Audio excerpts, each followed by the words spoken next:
I wanted to give you an opportunity to talk about your podcast. So, can you tell us about the Smell podcast and what its mission is and why you started it? Yeah, I mentioned it briefly before, but it really exists because it's a resource that I really needed when I first became an osmic in 2009, and there was just nothing like that. The goal of the podcast is so that other people who are dealing with smell and taste dysfunction know that they're not alone because it is such an isolating time. And I myself have always been an avid podcast listener. So since the very beginning, I've listened to Stuff You Should Know with Josh and Chuck, and I just listen to other different types of podcasts all the time. And I thought to myself one day during that time I described where I had more time on my hands, like, hey, I really like listening to podcasts. So why not learn how to start one? And I can share more about anosmia and more about other smell and taste dysfunction. And that's where it was really born. So I just Googled, like, how do you start a podcast and figured it out as I went.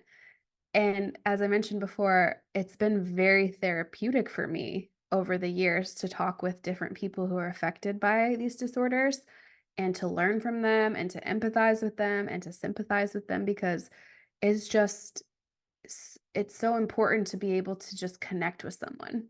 None of these people are going to ask me, but can you smell this or can you smell that? None of them are going to ask me that, right? They understand what I'm saying and they don't question it.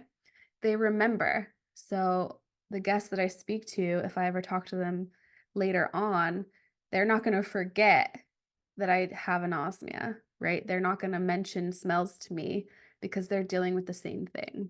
So that's really why the podcast started and why I've been doing it since August 2018 is really because it's just so important to share our stories with each other. So, do you only have individuals with anosmia on your podcast, or do you have other types of individuals?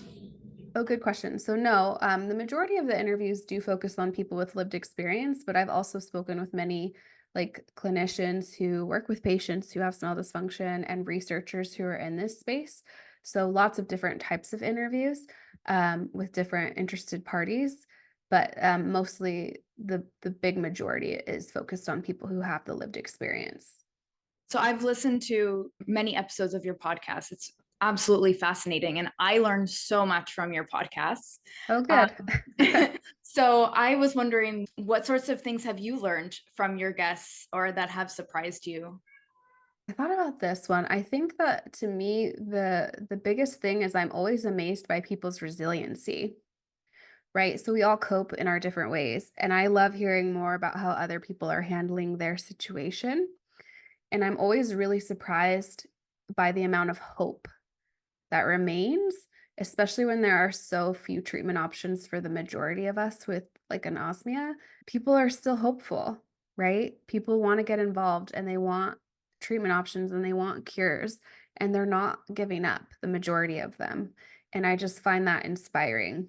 I also think it's really interesting some of the individuals with anosmia who come on your podcast because there's such a variety of things that can happen. And so you also learn about these people from such an empathetic place because you can really understand them. I think that's really great. But also you learn, like, I didn't know a lot of the genetic disorders that you can Mm, have that lead to anosmia. So yes, that like means like common so, syndrome. I mean, these are rare disorders, but it also means that there's a lot of people out there with anosmia that we may not know about, and they might not even know that they have anosmia, and the doctors haven't talked about it with them.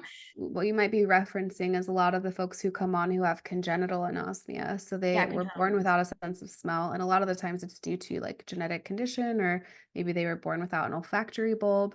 But it does take them quite a long time to figure out that they don't have a sense of smell, which you would think again, like, why wouldn't you know that? Or like, why wouldn't their parents know that? But it's really easy because we don't focus on smell. Right? Many of the people that I've interviewed who have congenital anosmia, they don't figure it out until like grade school, middle school, because they think that it's something like puberty. I'm going to get my sense of smell when I have puberty, right?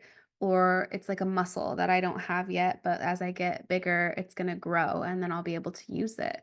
And so it takes a long time because the child doesn't have the capacity to explain I don't have a sense of smell. I mean, they do, but, like, I think it's an abstract concept. There's all these people around me who are talking about this thing, but I don't have it. So maybe I just won't talk about it, or maybe I'll say something to my parents, but it's so abstract to them that they're not even gonna pay attention to what I'm saying. Because how could that even be? How is it possible that you wouldn't have a sense of smell? Like, we're not gonna all right, fine. Like, some people I've talked to, yeah, their parents did take it seriously and they sought out help pretty early, but the majority of them didn't until they were older, like middle school. And I guess that goes back to testing as well, because I know I have really bad eyesight. And my mom figured that out because my school did an eye exam, and told Exactly. her that I had bad eyesight. And I remember also having hearing tests in elementary school. So that's another way testing could inform these kinds of disorders or situations. Exactly. Yeah.